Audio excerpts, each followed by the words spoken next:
Chapter 2. Hello.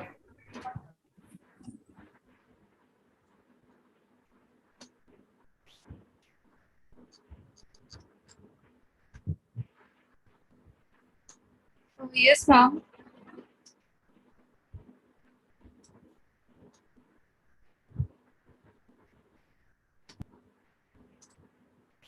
Ma'am, can we start?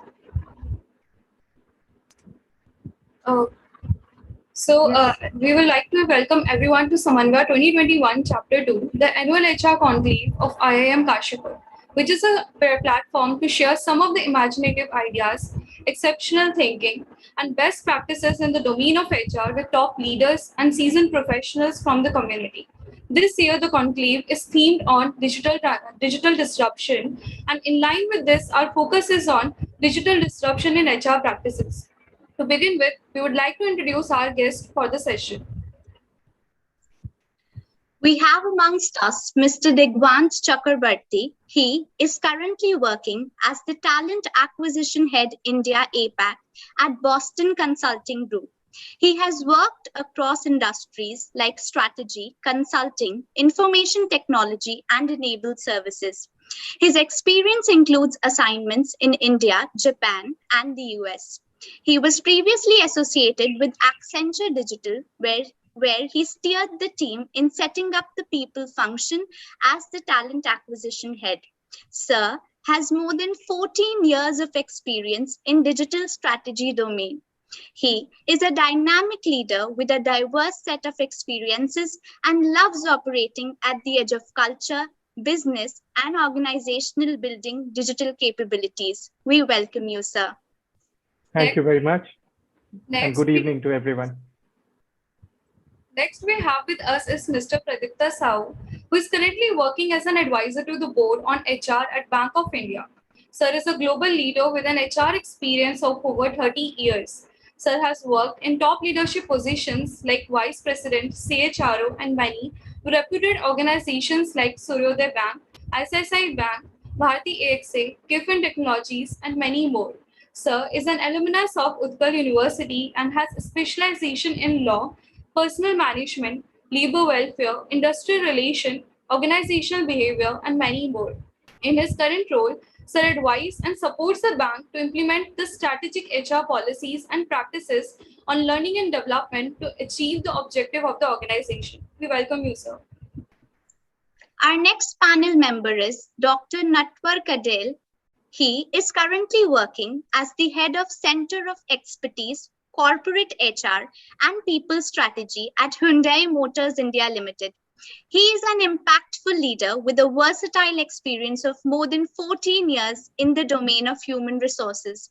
Sir started his career with Hyundai Motors India Limited as a management trainee and has climbed the career ladder within a short span of time, making him the youngest team leader in the company. With his deep understanding of the auto industry in general and Hyundai Motors India in specific, he has created an excellent value proposition in all the roles he has played so far. Sir has been recognized by major awards like the Best Employee Award from the Government of India for Best Practices in the year 2014. To highlight some more awards he was facilitated with, they are Young HR Manager Award by Chroma HR Fraternity and the Young HR Leader Award by FICCI India. We welcome you, sir. Next. Thank you so much. Next we have with us is Mr. Hitesh Khurana. He is Head of Talent Acquisition and Management at Casio India, where he leads the talent mapping, strategize and execute upskilling and learning and development for the organization. Sir is an alumnus of SAM HRD and has a rich experience of over 10 years in the industry. Sir is an HR enthusiast and has worked in leading FMCG, automobiles, and HR consulting firms like IBM, Maruti Suzuki, and many more. He has keen interest in transforming organizations with digital intervention and capability enhancement. Not only this, he is also a marathoner, guitarist, and an avid reader. We welcome you, sir. We also have amongst us Mr. Venkatesh Neelam. He is currently working as the recruitment manager at the Volvo Group.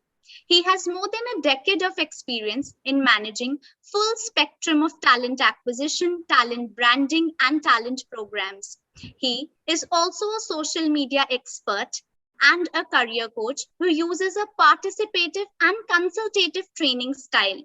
Sir is passionate about learning new skills and guides job search decision-making process based on the rapidly changing employment landscape. We welcome you, sir. Thank you all. Good evening. We also have amongst us Professor Mirdula Maheshwari, Assistant Professor. She is a Fellow in Management from Indian Institute of Management, Ahmedabad, in Personal and Industrial Relations area. She has more than 8 years of experience in academics, which spans over around 4 years across different universities. Her research involves several dimensions of managing gender in organizations such as dynamics of gender and diversity, gender in STEM, gender in entrepreneurship, work-life balance, HR in small-scale firms, and strategic human resource management. She has published in both international and national peer-reviewed journals and has presented her research in renowned international conferences and organizations by academic bodies such as Academy of Management, European Group of Organizational Studies, and Academy of HRD, and many more. She has been a part of a team involved in providing academic consulting to senior HR executives of BPCL at their Learning and Development Center, Pune. She has also delivered modules on qualitative approach to business and data analytics. We welcome you, ma'am, and request you to take the session forward. Thank you, Nikita. Thank you, Prachi. Good evening, everyone. It's really a privilege for IIM Kashipur, and I, on behalf of the fraternity, the community of IIM Kashipur students, I welcome all the guests on board. Really, it's an honor for us to have you all here to share your thoughts, views about the contemporary issues revolving around digitization and how HR and the space of talent management is evolving. Right? Thank you once again, all of you, all the panelists. And just one thing, when students approached me and I saw the list of panelists, and the best part that I realized was that the way they have chosen this particular platform today provides an opportunity to the participants to really get an idea and interface with different industries. So that's practically it's going to really help them understand that how, whether it's service industry, specifically the consulting, we have Mr. Chakraborty representing there, right? Then we have automobile industry, where just before COVID, especially 2019, there was lot of discussions about how the different kind of dynamics that automobile industry was facing, and then how 2020 and after that, along with that, the rapid pace that digitization has taken up, and the different formats of digitization that we talk about, how it has really impacted that industry, and how industry really is gearing up and see the next 3 to 5 years ahead. Then we have Mr. Pradipta, who is representing Bank of India. So that brings us, I'm sure it's going to provide students an opportunity to really get into the space of public sector enterprises, and how, especially for the banking industry, how the PSU banks are there really, evolving themselves, and what is the agenda that they have, listed down for themselves, and how they are really gearing up in terms of, digitization to make themselves ready. Then we have Mr. Khurana with us. Mr. Khurana represents a totally different industry coming from Casio. Okay, so that practically, is a wonderful opportunity to get into, where Dr. Natwar and Mr. Venkatesh, they are representing the automobile industry. So once again, I welcome all of you. So as we discussed just before moving to this particular session, so let's first spend some time to really, build the context. where I really, would like all of you to share from your respective industries, your experiences, that what exactly, how industry sees digitization and what exactly is the meaning of this disruption. Is it really, a need of an hour for an organizations to think about reinventing themselves, or it's the same concept where business models were there, the how businesses were approaching. It's basically, a need is for a larger, more adaptation to new approaches or new processes of doing work. Okay, so something before moving really into the domain of HR, I would like all of you to, if possible, can you please share it from a strategic perspective, how each of yours industry is actually seeing digitization as? So maybe any one of you could start. Yeah, can we start with you, Mr. Digwanta? Sure, madam. So giving a very clear perspective and putting this as a question, that what does the future talent look like? Because that's I think every industry starts thinking. And when this pandemic came up, and that particular question comes into like a rocket speed. Initially, it might be going to a very slow speed. People are thinking about digitalization. But when pandemic hits, people particularly. So with that respect, what happened, like there are two-fold questions which people or the organizations start looking at. The first question they are thinking about, that how they will use this virtual platform, which we talk about digital, we talk about the digitalization processes. And second is how the human-centric behavior or the humans will be controlling this entire virtual world. So these are the two broad questions which every industry is trying to solve. And as a consulting industry, we also help the client to solve this kind of questions. So that's the roadmap which I would like to start with as a starting note. And I would like to hear other panelists that these are the pointers, what they thought, how their industry will come up. So over to them. Okay. Yeah. So can we hear from you, Ms. Pradipta? Good afternoon. So digitization has happened over a period of time. Only thing, this pandemic forced us to adopt it faster. Digitization has happened in the sense of performance management, recruitment, all the aspects. What has it got us? It has got us convenience. It has got us measurability, increased amount of measurability, reduced bias, and increased objectivity. The best part about the digitization is it has removed some repetitive activities. Even government or statutory acceptance of digitization has increased. I was amazed to see that today you can do even background verification by accessing the UN number digitally. The court records are digitized. But the major concern for me are three. A, digitization is an enabler. It's not an end in itself. Now, when it comes to using digitization to increase objectivity, are we missing out on intuition? So intuition plays a major role in human decision making. While digitization can get us into objective decision making, reduce bias, are we not missing out a great deal on intuition? Point number two, we can measure skill. But measurement of behavior, how much you use psychometric tools or NLP or AI, but still then the behavioral measurement is a great deal left to human assumptions, human analysis. The third point is, are we missing out human touch? Today, employee self-service is a common thing. You call up a service center of a consumer industry, the IVR, and the employee self-service. Here also you use this 1, 2, 3, and then you get the answers. People, are you missing out on the human touch, the warm touch, and started working on silos? Are you becoming unitarian? Are you missing out on the team spirit? Are you missing out on the team me versus we kind of concept? So these are the few things which is haunting me. Maybe I'll try to get some answer from my co-panelist and the new generation on what they see from digitization. What are the threat perceptions? What are the enablers? And what are the possibilities of misuse and limitations of this? Thanks. Okay. Can we hear from you, Mr. Neelam? Okay. Thank you. Very good evening, all, and good to see you virtually. As our co-panel said that it is actually disruption is not a kind of word we should use.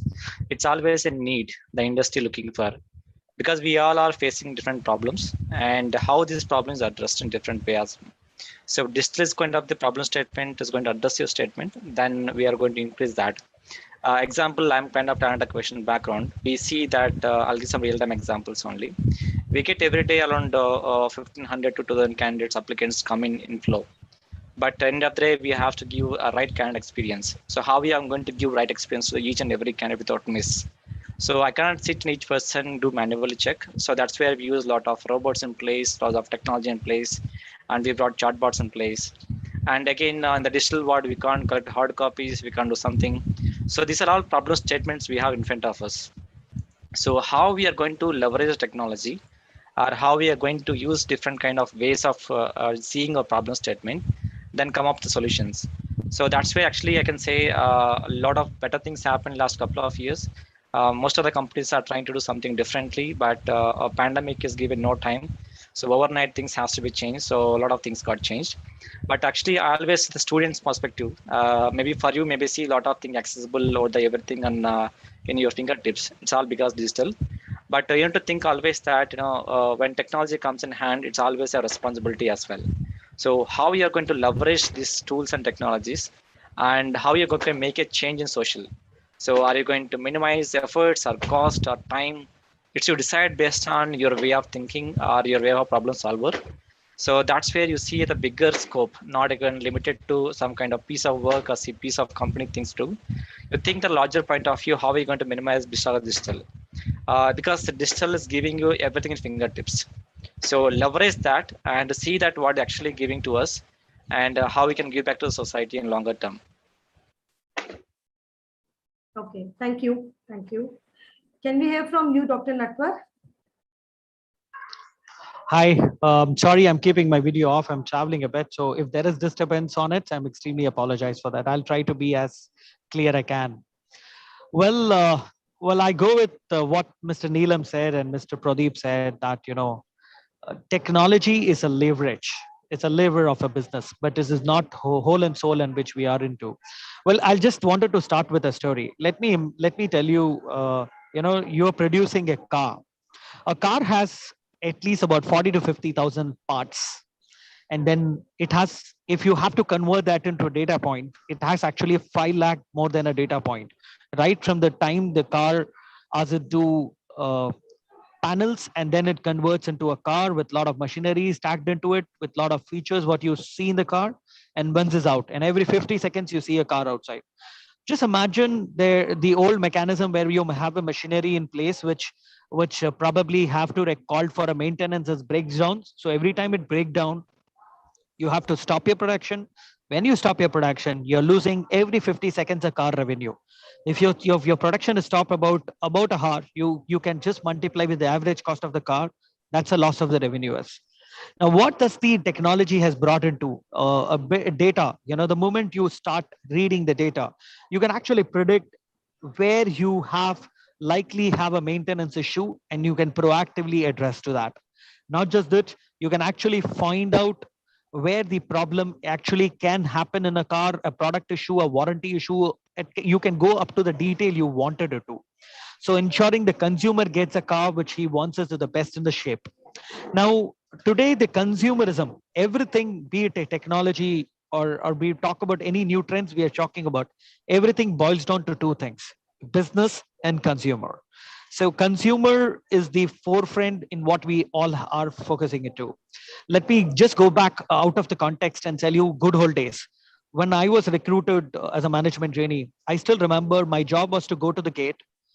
There would be a candidates waiting outside, check their records physically one by one, then bring them inside and do that process for do a test, written test, and go about. And that process goes on for a very long time.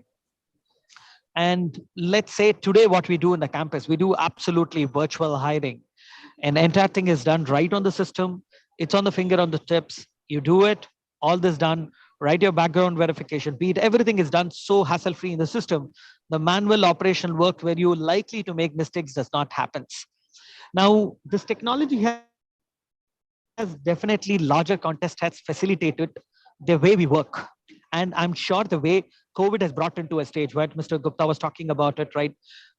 Everybody was are into and adapting the technology. I'll be very clear to you. Any business house will actually focus primary to invest money in product, to have the technology, best in technology where the products are made, be it any company. The people element will definitely be the only last bucket which they have to. But indeed, all business houses have clearly understood, if they would have not invested in technology, they would have not sustained their business model during the COVID times, because people were working from home, and that was possible because you had the technology, basic technology in place. Yes, the manufacturing companies took a little step catching up with IT companies, but I'm sure about this, the way forward is going to be phenomenal. If you have Boston Consulting panel member from, I'm sure he would second that the future of work is which we are all talking about. By the time you guys would have been graduated and come, you would have few of the companies actually offering you remote working forever. You would actually not see the organization seeing it physically. That's also possible. The digital literacy will actually take more important than anything else. And the last but not the least, the work itself the process of workflow will actually paradigmically change. You may have, a virtual assistant with you, which you may, animatedly doing your job, and you'll be feeling it. So you can actually go and look at what Facebook is going to building. It is called metaverse. So everything is paradigmically changing. But let us make one thing clear, which I precisely agree with Mr. Pradeep, who phenomenally said that while there is a pros and boon for it, you also need to understand the human element. Technology, I'm sure a couple of you will take it various streams, but when you get into HR, very important is the human element. If you really don't have the human touch involved in any of your processes, you would lose the base of it. Be it technology, if you're investing in technology, good that industry 4.0 talks about building a smart factories. Yes, it's very important that when you want to build the smart factories, you actually need to bring a strong HR system.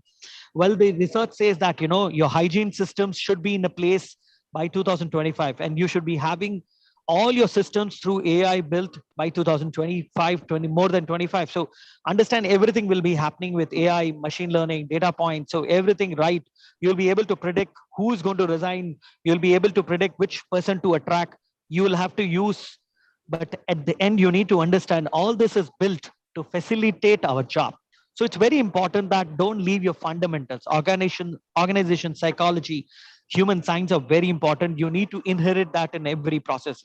It's like you have the best of the process, but it does a good job. You may actually end up in a wrong place.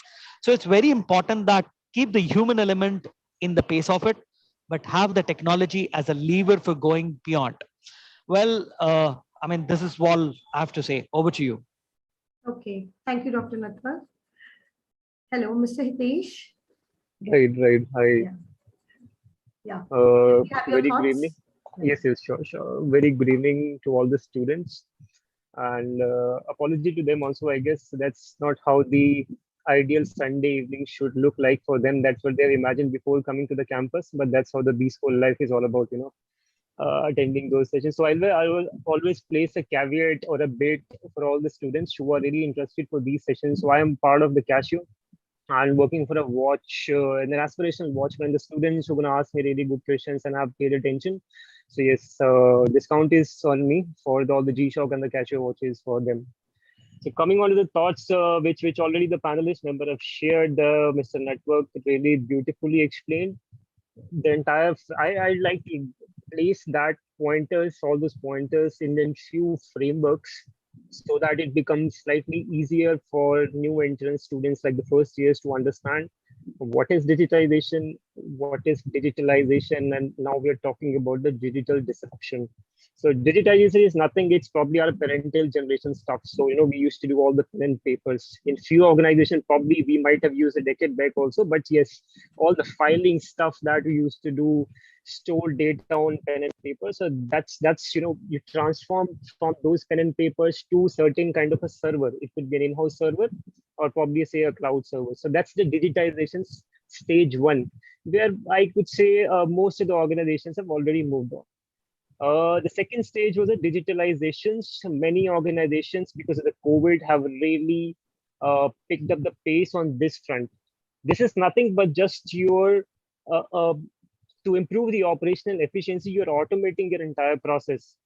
As Mr. Natwar had already explained, what he used to do around maybe 10, 15 years back, scanning the candidates and all the documentation stuff, and then it's used to take a Herculean a lot of time. So now the entire software modules are there, and where the artificial intelligence and those buzzwords comes into picture, where machine is doing something which was a mundane or repetitive task which humans were doing earlier. So their machines are taking care of those particular space and area. Then comes a third space, which is a digital disruption, and the human task is getting transitioned from more transactional to the transformational one. Mr. Natwar also talked about the data space, the data points over there. So yes, now all the documents there on the server, you have the software modules in place, your processes are getting automated. Now you humans, the part of the organization, employs a certain time to spend, do some analysis of those data points to bring some sort of a report format, the predictive format, where you can say the entire story gets completed. So in a nutshell, many a time we heard that what Chief Technology Officer couldn't do, COVID did. So yes, the fast-paced adoption of technology we have seen in this particular COVID duration.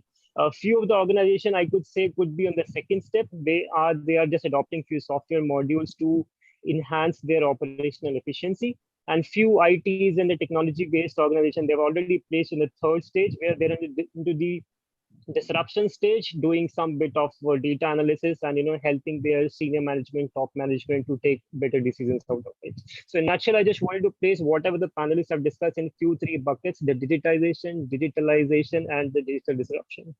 So that's my opening thought. And yes, at the course of time, we'll share our story, how it's happening in our organizations. Over to you, ma'am. Thank you. Thank you. There is just one question that's coming to my mind based on, the inputs that have been given by all five of you.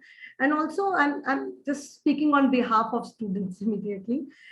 This is something that was happening, in a pre-digitization era also. When technology came in, and it has a larger impact in the space of HR. But why is the story? How do you see the story? The narrative is different in these days. What is so different? Especially say when almost 30 years back, when computerization came in. Why it has become a buzz today? Why and how exactly the specific domains you all are related to, rather we all are related to, how the space of people management is evolving. What is the space? Mr. Khurana used the word of CTO to CDO, that is, the Chief Digitalization Officer. What exactly was the difference? Anyone, based on your inputs? Because most of these students, right, they would have heard stories like only that this is what happened. Even all of us would have heard stories that 70s, this is what was happening. But why the current scenario is so different? Anybody would like to? Can I take up this? Yes. No, sir, please go ahead, sir. Finish, Natwar. I'll add after that. Yeah, thank you so much. I just wanted to say that most of it, the hype is created by us. Let's leave this. Let's go back to the basics. I think the similar hype we found it when the technological IT companies came into it, when computers took over. We actually spoke about that there'll be a loss of the job, and the entire industry will fall down. There'll be unemployment. You will see a lot of unemployment that will impact the economy. And in fact, there was a lot of the revolutions on the same which was started to stop this IT company expanding it more. But I think when you turn back and look at today, it has just not brought the huge increase in the employment, but also increased the employability on a larger stake. I mean, invariably largely impact on the entire economy. We call it a micro or macro, and this technology company are doing great in bringing things today. So often in every decade, there will be a change in which you will have to adapt to. Let's say today, my concern is not this freshers who are going to come inside the job, because they will definitely have good amount of knowledge in understanding what is data analytics. They will be fair to understand the data. They'll be knowing what is the latest technology is all about, how the generation is changing, because they have been evolving and they've been right there. But just imagine a mid-level managers today who have not gone through all that, who have always stood there in the line, and all that he done is to push the product. So there you'll have to have a reskilling. There will be a concern with the existing workforce. Let me be very clear that every 5 to 10 years, such revolution will come into it. The new technology will pace into it. You'll have to change your business models. You'll have to adapt with it. If you don't, you won't be there. So today, if we are talking about technology in which we are talking about AI, machine learnings, we're talking about big data, I'm sure going forward, we will talk something else. So the story will go on. It's like ambassador. I'm sure all of you would agree today's Ford news. Ford Motor is going to stop manufacturing in India. Something like that. 1996, Ford came into the India. At the same time, there were other two companies along with Hyundai came. So today, market share with just 1%, they are losing off ground and they're going in. So if you don't adapt to the consumer market, to requirement, to the changes to the world, you would not be relevant. The same applies to us as a human skills. We'll have to keep evolving, we'll have to keep changing, we'll have to go with the flow. You'll have to be a water, you'll have to be a chameleon, be with the color. And I'm sure all this, which looks pretty buzzword, you'll fairly understand this is just the phenomenon. That's all. Over to you. Okay. Sir. Yeah. Mr. Pradipta, yeah. Thanks, Natwar. But when we go back to the computerization era, that was an amount of insecurity. We saw a lot of resistance, as he rightly told. People are apprehensive of loss of jobs, and loss of jobs did happen. And traditionally, it is true that automation creates new jobs, but the amount of creation of new jobs and the elimination of routine jobs, the delta creates unemployment. And so automation causes more unemployment than a creation of jobs. Why? Because automation ideally should be used to innovate, to create better customer experience, to have a better utility for human beings. But unfortunately, automation is used to remove repetitive tasks and reduce dependence on labor, so that the labor cost comes down. So profiteering should not be the objective of automation, but increasing customer experience should be the objective. Innovation should be for better human goals. That causes unemployment. That is one aspect. So while there was a big hue and cry, labor unrest during computerization around, say, 30 years back when I started my career, why today the new generation is gleefully accepting technology? Why there is no apprehension that we are working from home and we are not sure whether tomorrow we'll be called back to office? What if you're not called back? So that is because the new generation is more secure, abundance of opportunities, and the digital knowledge workers, they are sure about their employability. That puts a bigger responsibility on the corporate world, because the pace at which the technology is increasing, by the time somebody gets trained in a new technology and we have got the infrastructure in place, the new technology comes and both the infrastructure and the knowledge becomes obsolete. So continuous set of training requirement is there. That is one thing. And second thing is, new opportunities should be created. As we see in the last 5 years, the supply chain has created more opportunity than anything else. So there is a big opportunity. So new things are going to come up. The best part about is the generational acceptance of change at a very fast pace. That's what I feel happy about it. And I feel the resilience of workforce is going to withstand the vagaries which the technological disruption is to bring in future. But only a caveat, the industry should use technology responsibly, not to bring down the cost alone, but to see that it benefits the industry or the society as a whole. Okay, thank you. So picking with this explanation and the words that has been used by both of you, that's employability, right? Which I believe, has it has become a it has become or emerged as a major agenda of corporate world these days. Okay, so now we know when the skills, as Dr. Natwar and Mr. Pradipta, both of you mentioned, that the time basically has reduced in terms of the need for adaptation. Okay, so how do we see? I'm just posing it to all five of you. How do you see industry is adapting in terms of its people practices? How exactly are they evolving their systems, processes related to people, so that this adaptation is taken care of and the employability and the sustainability of this entire process from both the perspective, the individual employee perspective and organizational need-wise, is taken care of? I would request all five of you to, Professor, I have only one question. Professor, I have one question. Employability is a myth. Okay. A person, by the time he or she completes, say, MBA, would have studied roughly around 500 weeks. So graduation would be 4 years, 2 years, 6. So 6, and then before that 12. But when they pass out, still then they are not employable for the industry and they have to undergo induction. And what the company does, they put them through an induction which will be max to max around 2 to 3 months. So tell me, and the industry doesn't teach them anything, any rocket science which is not known to the education industry. Now tell me what the industry or the company teaches in 12 weeks, which the academia cannot teach in 500 weeks. Okay. Why cannibalization of skill sets happens? So people pass out in mechanical engineering or electrical engineering and then get into a coding job. So I'm sure the white collar, bright minds who are sitting here are not taking up a vocation for livelihood. They have got better goals to catch up. Then why we are asking somebody to take up a job in mechanical engineering and then get into a coding job? Why this cannibalization of skill sets is happening?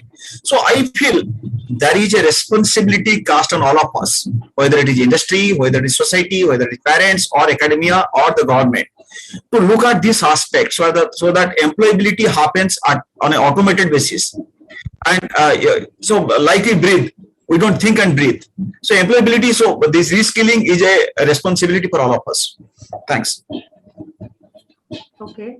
So sorry, you said you have a question. Yeah, so my question is why academia cannot focus on creating employability and instead of degrees? Personally, if this was a question for me, I see, yes, and you yourself have actually, according to me, given an answer that it's a collective responsibility, right? So this is what I would say, since the time the management education got developed in India, that's practically what was happening.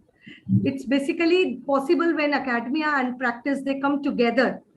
How will alone academia, how can alone academia work on enhancing the employability when industry who require certain kind of skills, they are not a partner? Or how can alone industry take a responsibility without academia supporting? There are positive examples, Professor.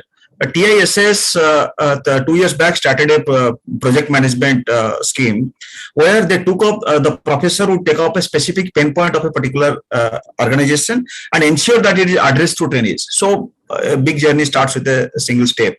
So yeah, I'm sure. Sir. Yes, sir, surely. How do others see the role that, the people management is playing in this present context? How do you see industry, corporates, aligning their systems and processes to ensure that they have pool ready to ensure that, the organization is ready in terms of its future agenda, especially in the present context? I can take a stab on this, and particularly this is a very fair question, and everybody is putting their head together and try to solve this. And that's why, like as Pradipta put up, like, are we able to create employability? Are we able to answer all those questions which are coming up? The bigger point is that's why, like, industries are coming and calibrated with institutions. Like, if you see previously it was not happened, but in last 10 years time, there are a lot of industries who are come and calibrated with or most of the institution, and they said, like, okay, this is what we need. You start teaching student all these chapters, so they will not require that much of orientation when they hit the rubber or hit the ground. So answer to that question in a one line, like initially when we talk about a CTO and a CDO, like CTO was initially an enabler at one point of time, and CDO is currently looking for a strategy, because we look for a strategy to create the roadmap. So that's why, like, when we looking for a student to join an organization, the very clear piece is we are not looking for enablers. We are looking for architects who come solve the problem for the industry. And that's where, like, the entire value chain start building together, where we say, like, okay, how we will be solve the industry problem? What are the things we should look at? And definitely academics, education, live case studies, papers will particularly help us in some enabling activities. But when they really hit the ground, they really hit the rubber, they will see that, yes, this is what exactly they need to do. So that's the first pointer. The second is, like, when we look at the entire shift of digitalization, we talk about digital, we talk about a lot of things. Like, when I was a child, I used to read a lot of comics and stories. Like, I see robots are coming up, there are satellite ships and a lot of things which have come. But you will see that things are coming realistic to be. Very frankly, they are coming into a very realistic frame. Now, there is a project, I know how many people knows about it. There is a Russian media giant and an entrepreneur is funding a brain transformation. Like, you can store your brain data, and then particularly it can be transferred to anybody's brain or any machine. So you will not die ever. So, and everything which you learn, everything which you particularly read today can be stored. So this is a 2050 plan which they are coming and helping the entire value system to be put in together. So people have start thinking on that line. They said, like, if Einstein brain was captivative, and they see, like, what are the evaluation or innovation which you think about can kept and used in today's world. Maybe Steve Jobs' brain can be translated into a machine, and we see that what kind of innovation which he brings. So digital is now, to be honest, comes to an architecture phase, and people are really thinking upon how to raise the game ahead. So that's what I particularly feel and wanted to put here, and hear the reflections from other panelists. Okay. Would any other member of the panelists would like to share? Oh, yes, and I'd like to add one more point to it. So, the beautifully explained by the co-panelists, irrespective, how many candidates we have in the pool, that's still in the current scenario, all I can say is, and I hope most of my co-panelists would agree, it's a candidate-driven market. We have to do the consumerization of employees or a prospective candidate or prospective employee who are our candidates, could be in the form of lateral candidate or the campus candidate. So a candidate experience is something which in last few years have become of really utmost importance. And there the digital transformation, digitalization is playing a very crucial role. Gone are the days when you are just connecting with the candidates on a manual piece of paper, and there's no feedback is coming. So now with the incoming of technology like gamifications or all the mundane tasks, where the system is already responding to the candidate on all the happenings, all the updates. Like, even if you have just submitted your application, the communication will go. Whenever the interview will be scheduled, then the communication will go. So these kind of to and fro communication, be it through a human or a machine, that certainly enhance the candidate improvement. This has been a very commonality thoughts that HR never responds to the feedback many a time. That's a complaint by many candidates. But now on those mundane tasks, at least some repetitive communication is being taken care by machines. And yes, on rest of the parameters, the HR has to play an active role where the communication is happening to and fro, so that you can grab talent from any of the funnel, be it a lateral or a campus. I remember in one of the co-panelist discussion with someone from the BCG, he himself said that, there's a war room that we see in a campus. So be it in some sort of consulting. So whenever I go to the campus, so the companies are trying to grab the best talent out of it. So it's a candidate-driven market. So you really need to pitch your company. The communication has to be so soothing, be it in the form of human touch or with the help of digitization front, so that you can grab that talent into your system. And the second phase comes the sustaining that talent within your organization. So retention is again a big chunk of issue that we are facing with the Gen Z or millennial. But yes, that's how, so what we're trying to just point it out here, that the consumerization of employee or your prospective employee, which is candidates, this is something, it's a new reality. And I guess irrespective of which industry you are in, you have to accept the fact and you have to put forward the best sort of communication you need to display in front of the candidates, be it lateral or campus. So yes, that's what I wanted to share. Okay. Yeah, I'll just add one point before I go for next question side. I think it's regarding employability side, a lot of companies came together recent days. I see, including one of Volvo as well. So we are offering, tie up with some of the colleges or universities, says that, these are the 10 subjects or these are the 10 skills we require the person to be employable with our company. So we give the curriculum upfront to you guys, and you're happy to take it up and launch a course to the university side. If people are opting those kind of courses, by default, we offer internship with us. And once the internship ready and they perform well, we have a job for them. So that is actually common era. We see the current trend, at least I see last 4 years. And a lot of universities actually tie up with a lot of the corporate firms. They are making those 10 skills, 10 college subjects to be ready. They're making those to be ready for them before they come into on board. This is one of the great initiatives I see on both government side and a lot of corporates and colleges together performing a lot of skills. It's a very, very well good sign.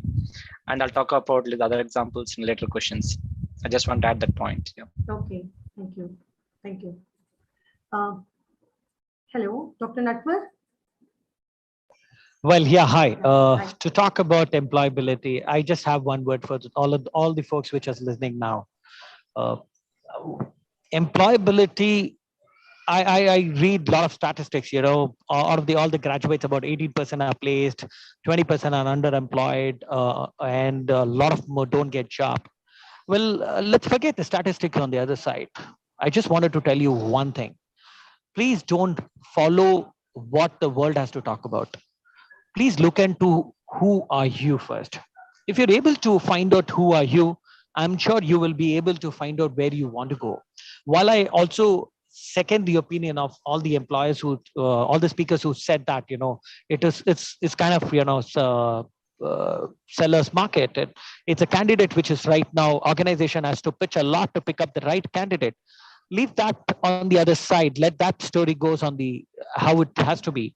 But it's very important that most of the students, where they fall in the wrong side, is that they go with what others are doing good. I think it's very important that the grass always look greener on the other side, but it's very important where you want to be and what you are. Today, you need to understand any organization you go, it's a simple thing that you need to mix up with their DNA. And if you're able to do that right from the day one, let me tell you, you're killing it. You're able to make that difference right from day one. You will be able to deliver to the whatever you want to do in a very shorter time. So all that I wanted to tell you is a very negative word called chameleon.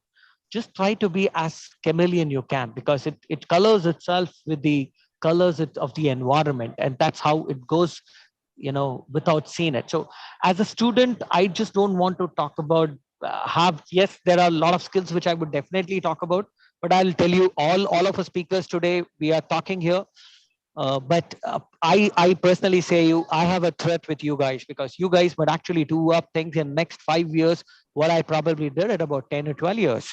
So I have a job threat, because you will come in a different cost and I'll be in a different cost, and company will actually prefer you.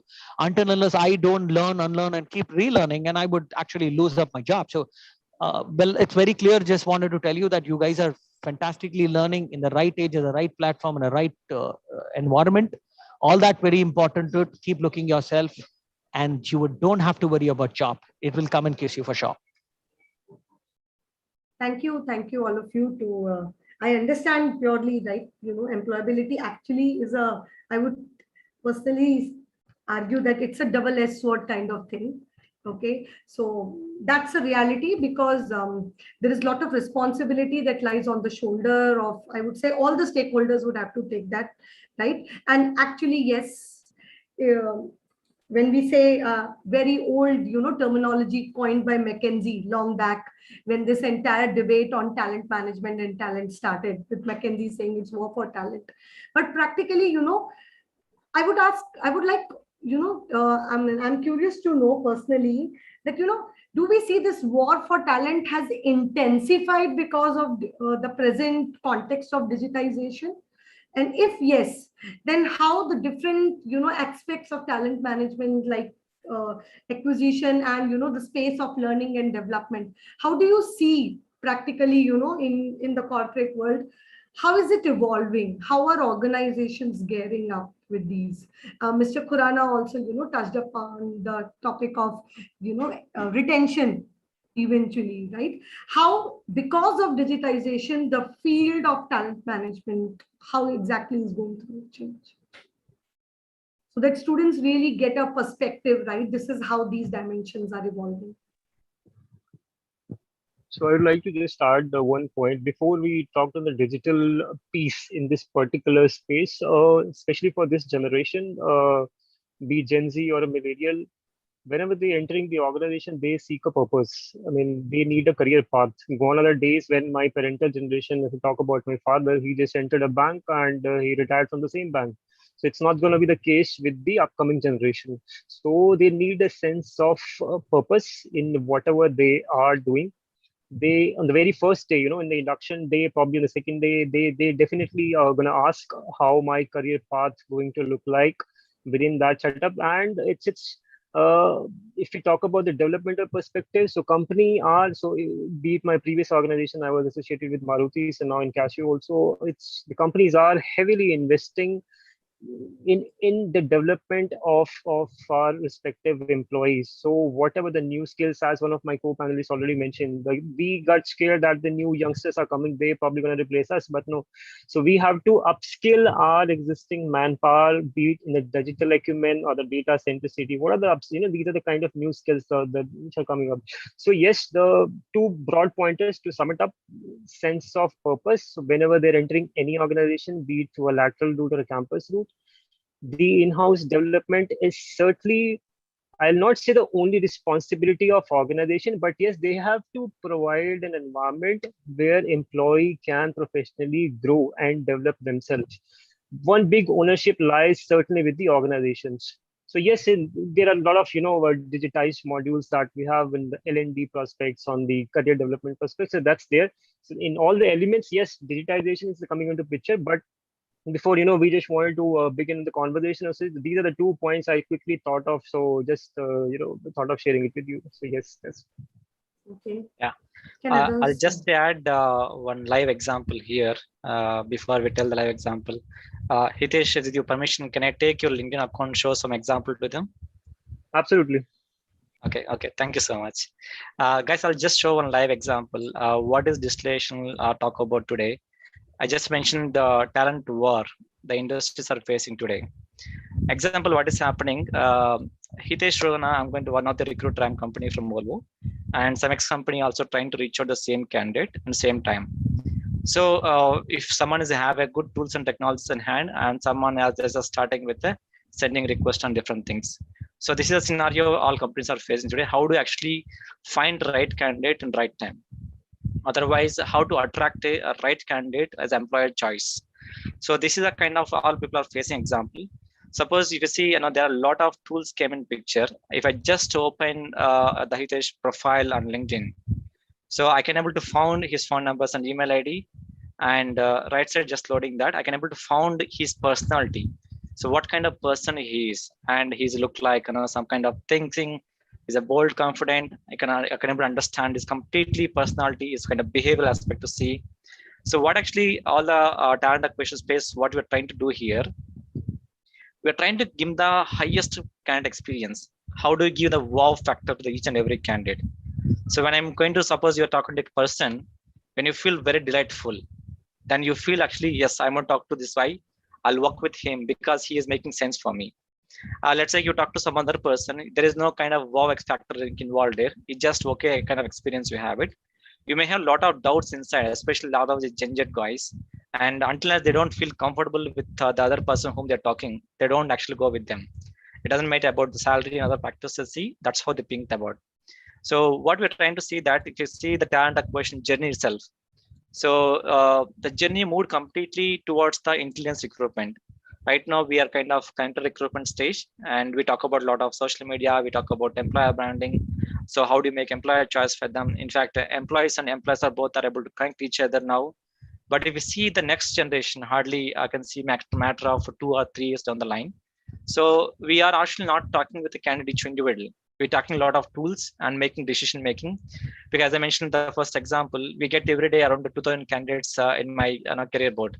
So I can't talk to each 200 candidates on everyday basis. Maximum I can talk about 15 candidates or 10 candidates. So how to make it to 2,000 pool into 20 candidates?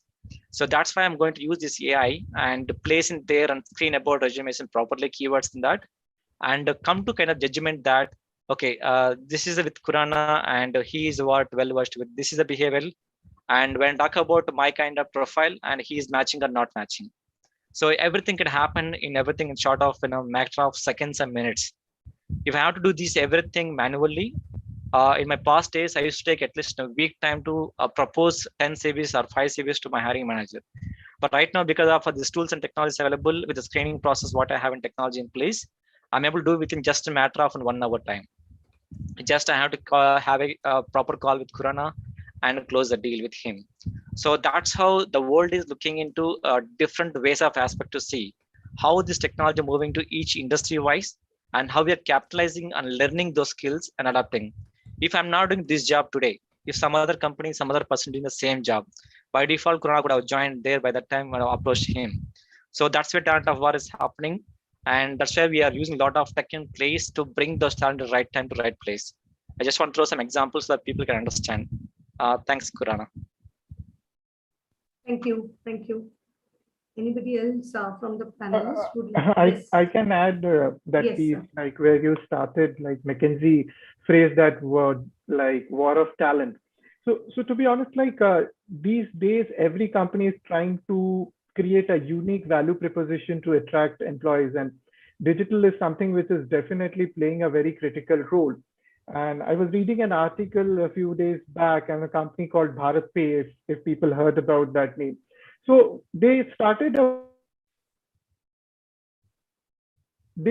very unique referral program, and that's basically giving employees, like if you send a successful referral and the referral join, so you can opt for a bike, and that bike in terms of a BMW or a KTM or a Royal Enfield, and you have a bucket of gadgets, like you can pick up like a Apple iPad, you can pick up a Bose headphone.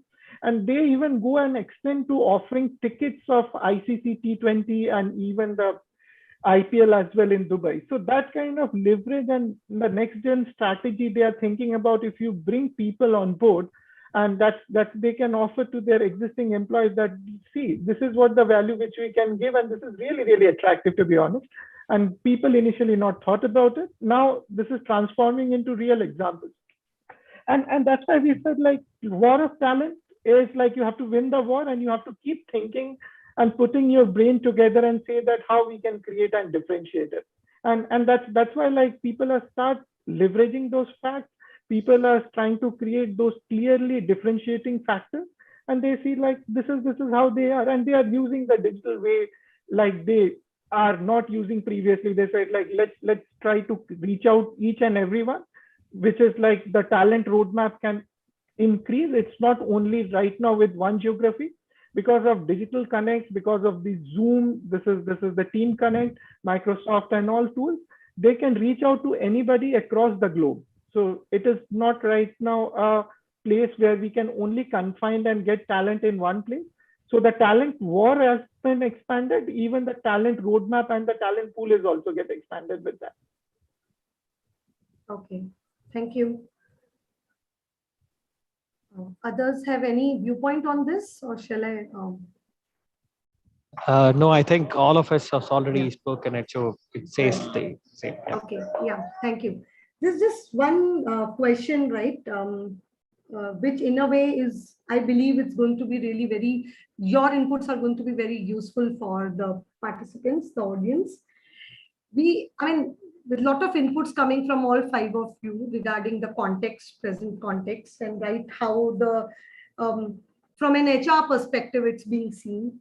If there is one, I would say one key differentiator, Mr. Chakraborty, you use that word differentiator. So I picked it up from there. One major, skill set that you believe is need of the hour, which you can just, help these students to know from your perspective. I think very, very clearly coming to mind is problem solving, because that's something very critical. And I think each and every industry right now, in spite of looking and hiring the traditional skills, they try to hire problem solvers. So if you particularly understand the pain areas and try to solve that, to be honest, you are on the job from day one, and you are right now particularly ready to deploy in any project. So that's what, as an individual and as an industry where I work, we emphasize a lot of problem solving aspects, and we focus more into that area. Okay, thank you. Can others help? Yes, sir. Which is most critical quality is adaptability. Okay. Things are moving so fast, and particularly we are talking about the A-listers like IIM Kashipur. So they will be competing with comparable talent, and they'll be industry agnostic. I presume. So adaptability would be first. Second would be resilience. And third, they should evolve as secure team players. These are the three behavioral traits I would focus. Skills can always be trained. So any skill you take, and there will be definitely a way to teach them over a period of time. Okay, thank you. Can others also share their view? Yeah, I will talk about it. Well, I second the opinion of the other speakers. The very important problem solving, adaptability, very crucial. It's very difficult to say, tell us one skill which will bring change. In this today's context, we are talking about not an engineer, we're talking about a fluid engineer. And as a management graduate, we are talking about a business graduate. So it's very difficult to say, but if I have to say, then I would say it about the flexibility, because in the current recent times, what we have really understood in this pandemic, what the business house, the individuals, the organization which were flexible enough actually made a difference, and made a green out of whatever the scenario were. So I just wanted to end with one quote saying that it is no more about the capability alone. It is also about the copability. If you're able to cope up to the situation, you will make a difference. That's all. Okay, thank you. Mr. Neelam, Mr. Khurana, do you have to add to that? No, I also equally admit to what the skills they've already mentioned, and as rightly said by my previous panelists, so you cannot justify something with the one skill set. It always have to be a bucket of skills. In addition to what they said, probably it could be a sub skill. But what I heard listening most to the seniors, if you are communicating well, as in not just the verbal communication, the flow of communication also, communicating your ideas, your suggestions, your recommendations, half of the battle is already won. So yes, in addition to what my co-panelist said, adaptability, problem solving, yes, no doubt that's there. That's one of the biggest capability everyone needs. It's really equally important because especially we are probably going as a generalist into the organization. Of course, with our domain expertise in place, could be finance, HR, marketing, or sales, but it's really important to what's happening around. So in one of the leadership jargons we used to study, the T-shaped professionals. It's just, you also should know what's happening around and also deep dive in your particular specific area. So yes, that's the two key aspects I wanted to add. One being the communication, in addition to what they already said, and secondly, always behave like a T-shaped professional. So T is nothing, just one, the horizontal bar is representing your understanding of what's happening around. That's the horizontal learning, and vertical is something you are diving deep in your particular specific area, be it HR, finance, and within HR and finance and marketing, you'll have respective roles with the course of time. Yeah. Thank you. Yeah. Along with just, I want to add one thing, because whatever they covered, that is the most important thing in your individual perspective.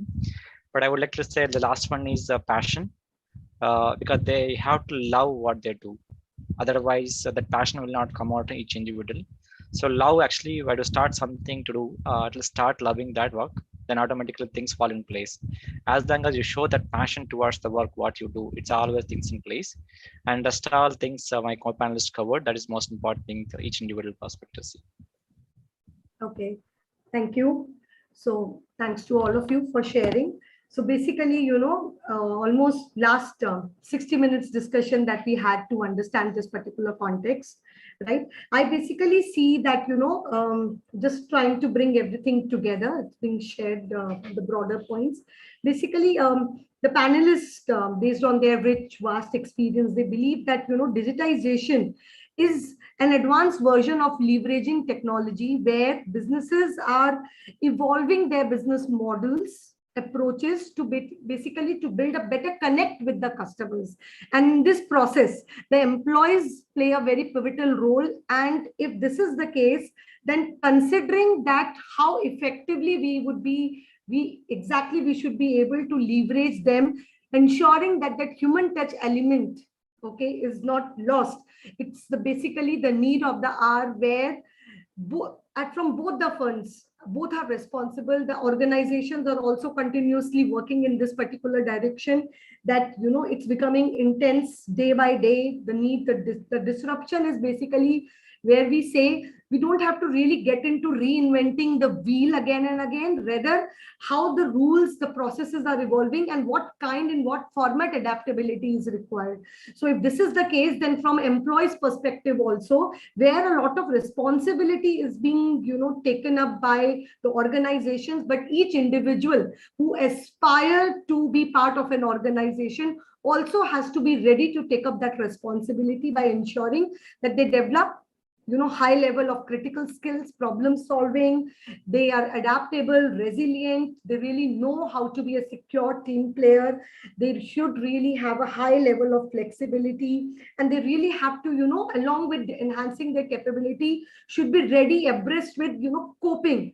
And above all this, if they are able to communicate it very clearly in a sharp manner, okay, then it really makes a big difference, because the technical specifications, as I really interpret as being said by the panelists, the skills, specific skills which are very specific to the industry and organization, that could be gained, but you need to have that spark with right kind of behavioral competencies ready within you, which is as per the need of the hour, right? That's where Mr. Khurana was talking about, being a T-shaped professional. Right? So disruption is all about that context, yes, is changing rapidly, right? There is no going back, but how as an organization we are making ourselves ready along with our employees, and what exactly is the value proposition that organization has created, which perfectly gels well and matches with the need of the employees, so that both the parties are, they feel that they are in sync with each other and there is a long way together. This is how I interpret, right, what has been said by different panelists, right? So now I believe, Prachi, this is a time for participants to be given an opportunity to come up with their question for the panelists. Okay, thank you. Students can raise their hand and pose the questions that they have based on the discussions conducted.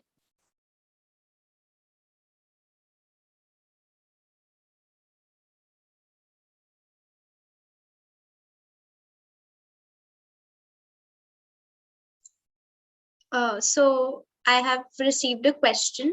So I'll just go ahead and ask it on the behalf of our students. What does the future workforce look like, and what factors do organizations need to consider in order to thrive in this environment? If any of our panelists would like to throw some light on this. Yeah, I'll share my thought on here. It's actually what is happening today world. We come to colleges or we bring some experienced person on board. there is a person doing the job. You assign some task ABC, the person is doing ABC. So we treat them as a kind of average or good. That's the industry standard what it's feeling. So if you really want to be a success person, this area to see, first ask why. So any task given to you, and first try to understand. It might be studies or experience whatsoever. You ask why part first, and when why part clear that, then try to go beyond the rules or regulations what has happened to you. So it means simply ways to say out of box of thinking. So don't restrict yourself, the task is assigned to you, and see how can you something do differently what is assigned to you. And the last one is you really wanted to be success in the corporate world or individual C. So how do you make a great collaboration within the team, also the team members? So the three happening in the right path. So asking why questions and going out of the box and thinking differently and doing something better way. And the last one, how do you collaborate these things? So these three happening right way, then you will be a rock star in anywhere. To find that these three in right and pursue and find a mentor. So if you really want to be a great student or great mentor, tomorrow great leader, so you always need a mentor. It might be a professor, it might be some experienced person, industry person. So find a mentor and ask why questions very regularly and think out of the box always. Don't restrict yourself what is running today. And the last one is collaborate. So how could you collaborate and making things happen as a together? You always have a success with you. Thank you so much for your answer, sir. So the next question is by Ayush. Ayush, you can unmute and ask your question. Very good evening to all the panelists. Thank you for so much for your time. So my question is towards analytics for analytics use case in HR. So in my understanding, so in any bigger company, one of the important crucial factors is the HR, human resource, where they try to build the culture, that right culture which needs to be there. But getting a right talent is also one of the biggest challenges, which I think, because I see too many job platforms. I see a lot of job referrals on the LinkedIn, but I still see that many HRs are not able to find the right talent, the right people are not able to get the right opportunities. So there is a huge gap, even if when you see abundance of opportunities and the platforms.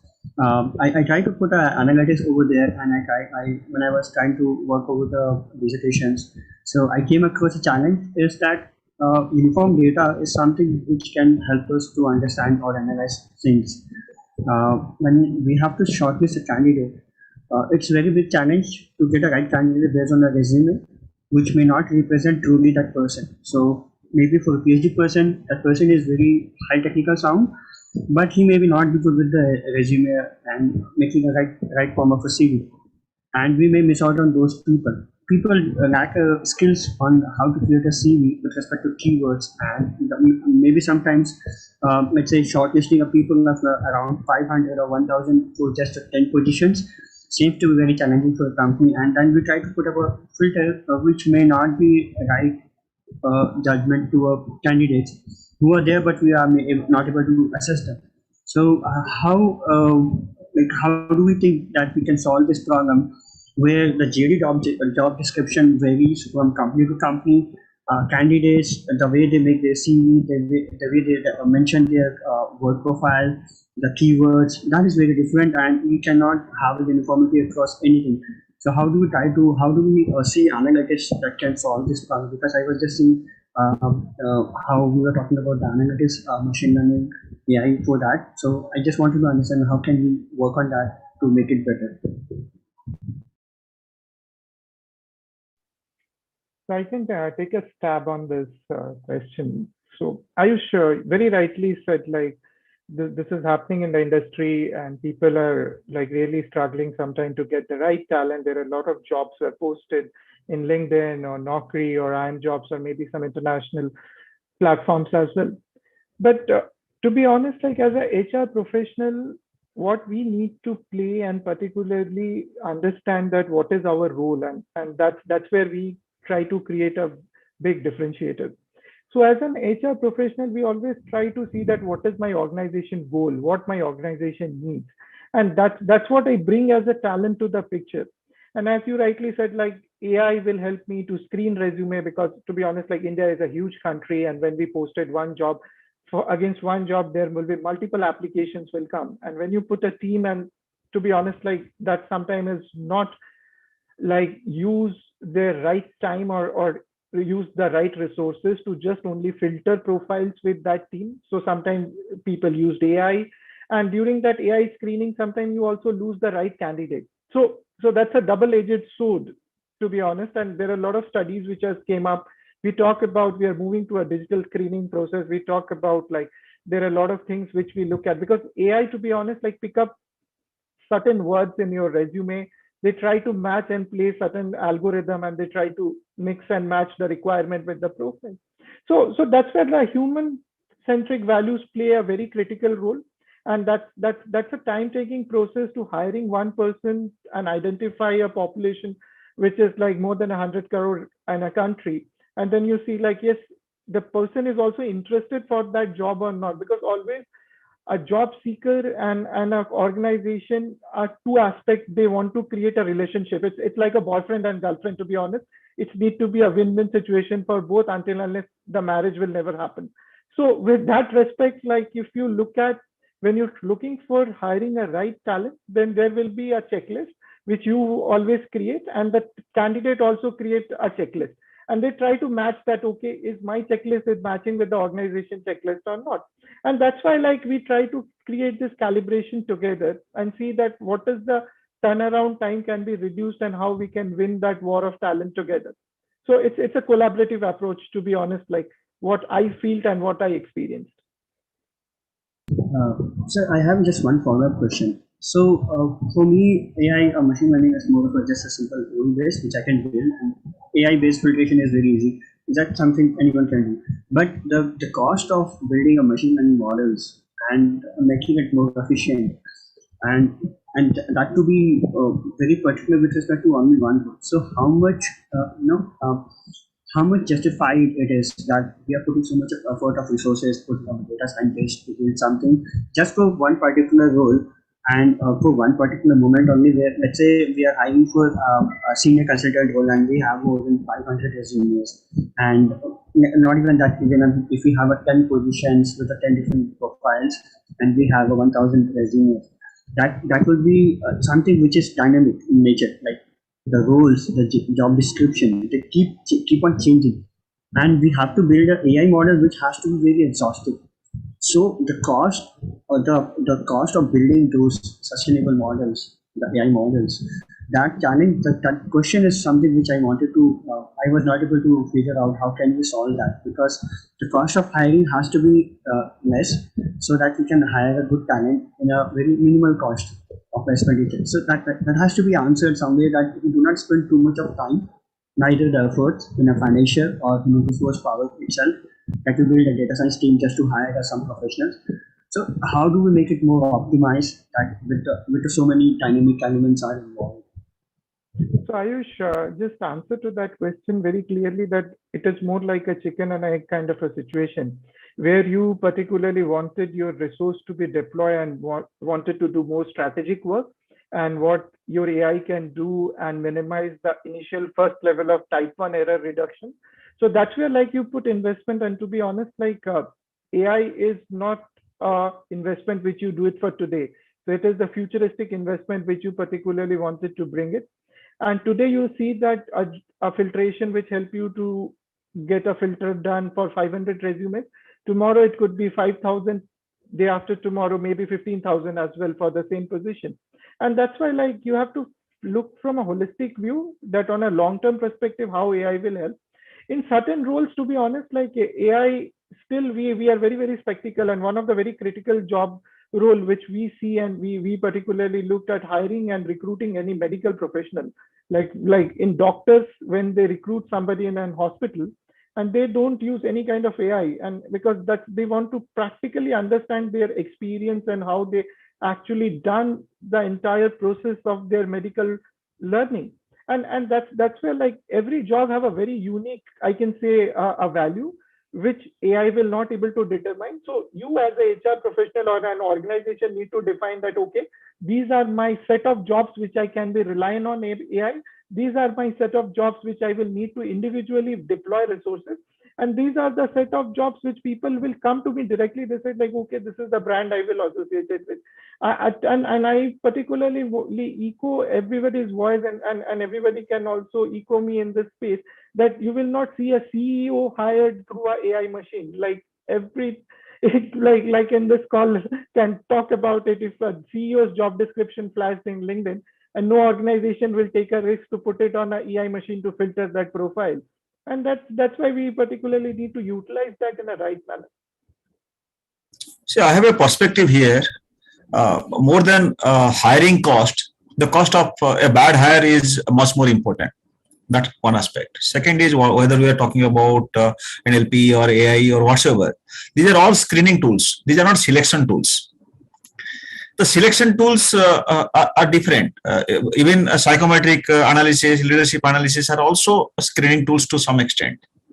There are companies who use project-based hiring. They're using multiple levels of screening by senior management. That is one. Some mature organizations, they will be using external consultants to hire to check the suitability. So these are the things why we use it. As the Digwanta told that it depends at what level we are hiring, whether we are hiring the person for a specific skill or we are hiring the person for specific behavioral attributes, whether there is a cultural alignment. There are several aspects you have to see. A person who fits to a particular culture need not necessarily be fitting into another organization. In some organization, process adherence is a acceptable thing, whereas in another aggression, and the another company would be, say, target orientation. And all these three can be different organizations. I saw when I was in Bharti AXA, I'll give this example. So we had in Bharti AXA, we had from various insurance companies, unlike ICICI Lombard, where we decided that we'll not hire anybody from insurance industry because we wanted to build our own culture. Bharti AXA, we had salespeople from ICICI Lombard who are very target oriented. Then we had people in operations, we had from Tata AIG who are very process oriented. And there is always a conflict. Now we required cultural alignment, we had EQ interventions. The point is, when you select a particular person, you have to decide what you want in that particular person and how the person is going to align to the organized ecosystem. And the challenge here is the EVP. So when you are talking about top talent, you have to have EVP so that you attract and retain them. Now in this particular scenario, I would suggest we cannot have a single AI-driven screening mechanism, whereas we should have multiple tools to see that the right person comes inside the organization.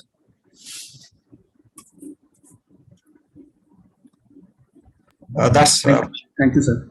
Thank you, sir. Thank you for answering. Next, we have Abhinaya with us. Yeah, so hello, it was a pleasure hearing you all.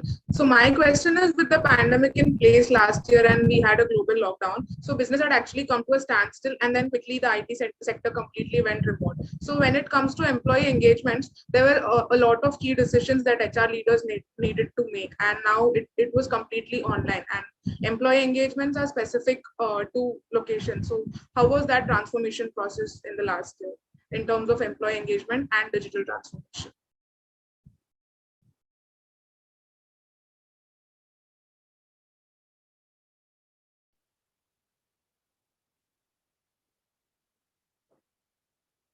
So I can take this one as well, like if panel allow me to do that. So employee engagement, to be honest, during this COVID situation, organization looks in a very, very different way. And to be honest, the other piece is like the first priority come is employee health, because that's what a key decision which an organization needs to make up, that you want to first keep your employees safe. And I can like take an example like BCG as an organization. We used to travel a lot. Like we in a 5 days working week, almost 4.5 days, we are traveling for multiple places. And even with reference to that, the engagement piece is very high. Like we have huge parties organized. We particularly look at like the CTM, CTOs, which we call our internal engagement activities. Very, very promising places we used to do it. But suddenly, when this pandemic hits, everything taken a stop, and we particularly as an organization start rethinking about our engagement process. And first, we always think about that employee well-being, that they need to be safe, they need to be healthy. And particularly why we look into the engagement piece more, because we want people to only not thought about work, they need to thought about what else in the job place, how they can particularly get some happiness around the space which they work together. So with that reference, like we try to create a lot of initiatives within the organization which can be done virtually. Like we created virtual offsites, we created virtual concerts, we created virtual games, we particularly done a virtual day altogether. Even though we put people on virtual training days. So that's where like we try to engage people together during this COVID situation. But to be honest, like not in the place of their health, and that's the first priority. And I believe like every panelist will also talk about their organization, because I think that's one voice every industry is talking, that first employees' health and security comes. So that's my submission to your question. As we are short of time, we can send the rest of the questions over the email to the guests. Thank you so much, Pradipta sir, Hitesh sir, Digwanta sir, Natwar sir, and Venkatesh sir, for taking out your time on Sunday evening and contributing towards the session. We would also like to thank Mirdula ma'am for accepting our invitation to moderate the session. Indeed, it was an insightful session, and we would again like to thank the panelists for enlightening the students with different aspects of digital disruption in HR practices, the future of learning and development, this mismatch of skills and employment, and how we as a whole can contribute to the right talent mapping. We will look forward to many more such insightful sessions and having you on campus for other engagements as well. Thank you so much. Thank you all. Thank you. And, Thank you. Thank you all Thank the you. participants. Thank you, Prachi. Thanks. Thanks, everyone. Thank you, panelists.